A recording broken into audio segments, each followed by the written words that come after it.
Ethan अपने कमरे में अपने बिस्तर पर लेटा हुआ था और बिना किसी मकसद के अपने फ़ोन का इस्तेमाल कर रहा था। उसकी छोटी बहन लिली को बिना बताए कहीं भी आ जाने की आदत थी और इस बार भी उसने ऐसा ही किया। लिली पहले से ही एक स्पष्टीकरण तैयार कर रही थी ताकि एथन के पूछने से पहले वह कुछ कह सके। जैसे ही एथन ने उसकी तरफ देखा, लिली ने जल्दी से आगे बढ़कर एक अजीब सी सिरिंज उसके हाथ में थामी। अरे ये क्या है? एथन ने सवालिया और चिंतित लहजे में पूछा, लेकिन लिली ने कोई जवाब नहीं दिया। लिली मुस्कुराई और फिर सिरिंज को एथन की बाह में चुभा दिया।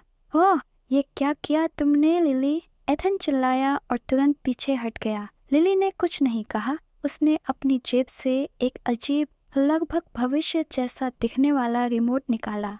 तुम मुझे बाद में धन्यवाद दोगे? उसने कहा, जैसे यह कोई सामान्य बात हो। एथन की आंखें चौड़ी हो गईं जब उसने रिमोट का बटन दबाया। पहले तो कुछ नहीं हुआ, लेकिन फिर एक अजीब सी झुनझुनी उसके शरीर में दौड़ गई। उसकी त्वचा सफेद होने लगी और फिर धीरे धीरे इतनी मुलायम हो गई जैसे वह चीनी मिट्टी की बनी हो। वह डर से देखता रहा क्योंकि उसकी मांसपेशियां गायब होने लगीं और उसकी छाती सख्त होने लगी। उसे महसूस हुआ कि उसकी टी शर्ट का कपड़ा उसकी त्वचा के खिलाफ खींच रहा है। ये क्या हो रहा है? तुमने मेरे साथ क्या किया? एथन की आवाज अब इतनी तेज और पतली हो गई थी कि वह खुद को पहचान भी नहीं पा रहा था। उसने नीचे देखा और घबरा गया क्योंकि उसकी छाती गोल और नाजुक होने लगी थी। वह छोटा हो रहा था, उसकी हड्डियां पतली हो रही थीं। लिली उसे ध्यान से देख रही थी और जितना वह बोलता, उसकी मुस्कान उतनी ही बड़ी होती गई। उसने रिमोट का एक और बटन दबाया। अचानक दीवारें गुलाबी हो गईं। मुलायम खिलौने और चमकीले रंग के कुशन उसके बिस्तर पर सज गए। अलमारी में अब कई स्त्री परिधान और साटन की ड्रेसें टंगी हुई थीं।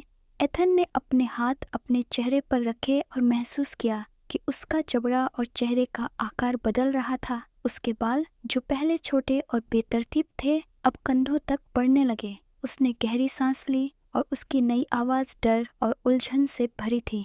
लिली, तुमने मेरे साथ क्या किया? लिली ने सिर्फ आंखें घुमाई और मुस्कुराते हुए कहा, मैं हमेशा से एक छोटी बहन चाहती थी। वह विनम्र लहजे में बोली, जैसे उसने कोई छोटी सी बात कही हो। तो मैंने तुम्हें एक बना दिया। अब एक लड़की में बदल चुका एथन अपने कमरे के बीच खड़ा था, जो अब पूरी तरह से बदल चुका था।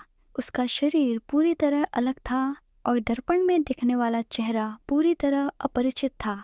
नहीं, कृपया मेरी मदद करो, एथन ने गिड़गिड़ाया। उसकी नई आवाज डर और निराशा से भरी थी। लिली उसकी तरफ बढ़ी और उसकी आवाज धीमी और शांत हो गई। माफ करना एथन, अब वापसी का कोई रास्ता नहीं है, लेकिन डरो मत, उसने कहा। हम बहनों की तरह बहुत मजे करेंगे। एथन, जो अब एक डरी हुई और उलझन में लड़की थी, लिली की तरफ देखने लगी। वह सोच रही थी कि उसकी नई जिंदगी अब कैसी होगी। क्या वह कभी अपनी पुरानी जिंदगी वापस पा सकेगी? देखने के लिए धन्यवाद। कृपया सब्सक्राइब करना